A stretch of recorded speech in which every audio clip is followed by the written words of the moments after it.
नमस्कार, मैं रितेश। आप सभी का रितेश सॉफ्ट सॉल्यूशन के यूट्यूब चैनल पर स्वागत है। आज हम पढ़ेंगे पाइथन प्रोग्रामिंग में कंट्रोल स्टेटमेंट के बारे में। स्टार्ट करने से पहले आप सभी से हमारा रिक्वेस्ट है कि जिन्होंने अभी तक हमारे चैनल को सब्सक्राइब नहीं किए हैं, प्लीज़ वो सब्सक्राइब कर लें और बेल आइकन पर क्लिक करके उसकी नोटिफिकेशन को ऑन कर लीजिए ताकि आपको हमारे नए वीडियो के नोटिफिकेशन मिलता है। चलिए हम स्टार्ट करते हैं कंट्रोल स्टेटमेंट के बारे में। कंट्रोल स्टेटमेंट प्रोग्रामिंग लैंग्वेज का सबसे इम्पॉर्टेंट स्टेटमेंट होता है। इसके माध्यम से हम अपने प्रोग्राम के फ्लो एग्जीक्यूशन को कंट्रोल करते हैं, जैसे कि कंडीशनल स्टेटमेंट होता है, लूप स्टेटमेंट होता है, जंप स्टेटमेंट होता है और जो है स्विच स्टेटमेंट होते हैं। ठीक है, लेकिन आज हम यहाँ पे पढ़ेंगे पहला स्टेटमेंट कंडीशनल स्टेटमेंट। यह कंडीशनल स्टेटमेंट का वीडियो पार्ट 1 है। कंडीशनल स्टेटमेंट प्रोग्रामिंग लैंग्वेज का ये जो है बहुत बार यूज होने वाला कंट्रोल स्टेटमेंट होता है। इसमें हम जो है कंडीशन यानी कोई अगर डिसीजन मेकिंग कंडीशन अगर हमको देना है तो हम उस कंडीशन को यहाँ पे डिफाइन करते हैं। अगर वो कंडीशन ट्रू होती है तो उसके स्टेटमेंट एग्जीक्यूट करते हैं, अदरवाइज वो स्टेटमेंट एग्जीक्यूट नहीं करते हैं। इसलिए कंडीशनल स्टेटमेंट को डिसीजन मेकिंग स्टेटमेंट भी कहा जाता है।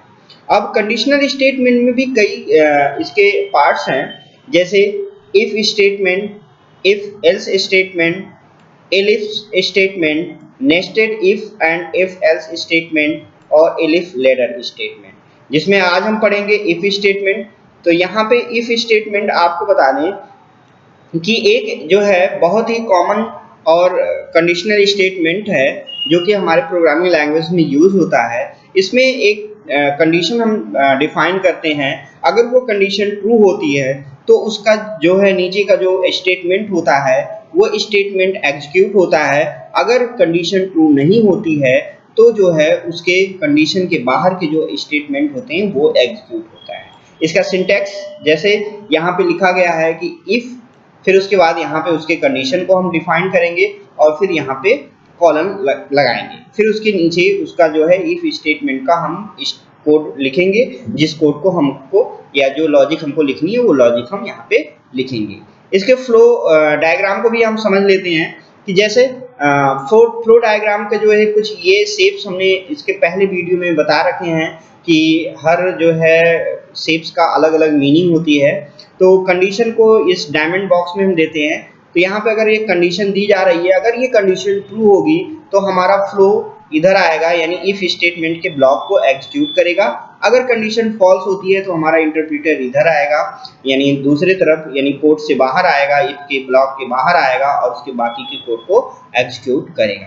तो इसमें एक प्रोग्राम यहाँ पे हम आपको समझाते हैं पाइथन प्रोग्रामिंग के एडिटर पर, जहाँ पे आपको अच्छे से समझ में आएगा कि कैसे ये काम करता है। तो एडिटर हम ओपन करने के लिए ऑल प्रोग्राम पर जाएंगे और उसके बाद यहाँ पे पाइथन का सॉफ्टवेयर इंस्टॉल है उसमें जाएंगे और वहाँ से हम उसके एडिटर पर हम ओपन कर लेंगे क्लिक करके। ठीक है, ये एडिटर ओपन हो गया। अब यहाँ पे हम न्यू फाइल ले लेंगे। ठीक है, न्यू फाइल में हम अपना प्रोग्राम टाइप करते हैं। जैसे एक प्रोग्राम हम यहाँ पे टाइप करके आपको बता रहे हैं कि ये कैसे काम करे। एक वेरिएबल लेते हैं नम नाम का, जिसकी वैल्यू हम दे देते हैं 5।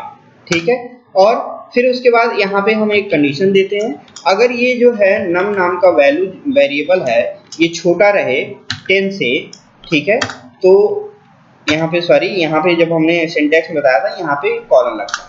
अगर ये छोटा रहे तो यानी कंडीशन अगर ट्रू हो तो प्रिंट करे कि 10, सपोज दैट हम लिख देते हैं सॉरी 5 इज लेस देन 10। ठीक है, फिर उसके बाद या फिर यहाँ पे लिख देते हैं given number is less than 10।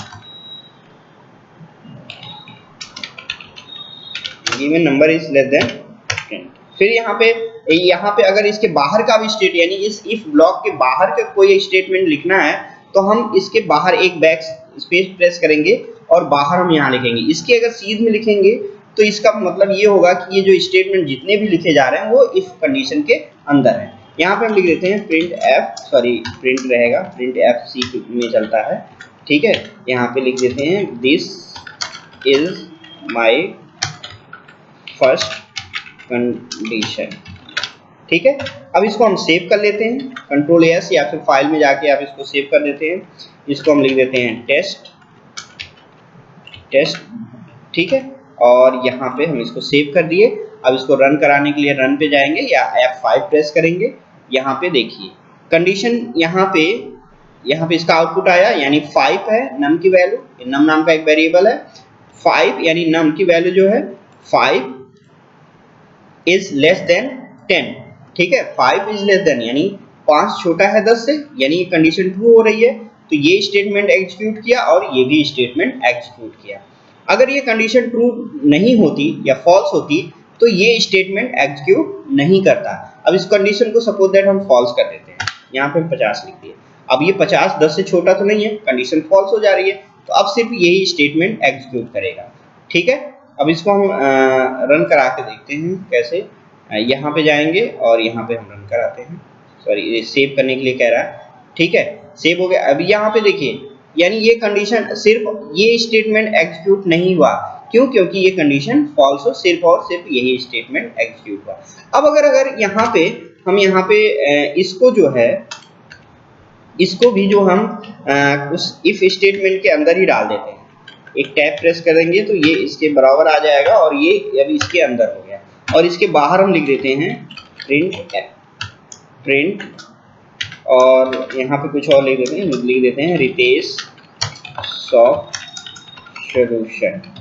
ये हमारे YouTube चैनल है, हम प्रमोशन के लिए इसको लिख रहे हैं, आप कुछ भी लिख सकते हैं। अब इसको हम रन कराते हैं। रन कराने के बाद देखिए कंडीशन ये तो फॉल्स है, ट्रू नहीं हुआ, तो ये दोनों स्टेटमेंट जो है एग्जीक्यूट नहीं होंगे, सिर्फ और सिर्फ उसके इफ स्टेटमेंट के बाहर के जो कोड होंगे वो एग्जीक्यूट होते, ये एग्जीक्यूट हुआ। ठीक है, अगर condition by the way true हो जाती है, ठीक है, तो जो है अब ये तीनों स्टेटमेंट प्रिंट होंगे। तो आई होप आप सभी को ये प्रोग्राम यानी इफ स्टेटमेंट बिल्कुल समझ में आ गया होगा। ठीक है, कैसे ये काम करता है। ठीक है, ये बिल्कुल समझ में आ गया। इस प्रोग्राम का एक स्क्रीनशॉट ले लीजिए, आप भी इसमें जो है चेंजेस करके देखिएगा, और हमारे चैनल को लाइक करिएगा, और अपने जो है क्लासमेट जो O लेवल BCA कर रहे हैं, उनको प्रोग्रामिंग सीखना है, उन तक जरूर शेयर करिएगा।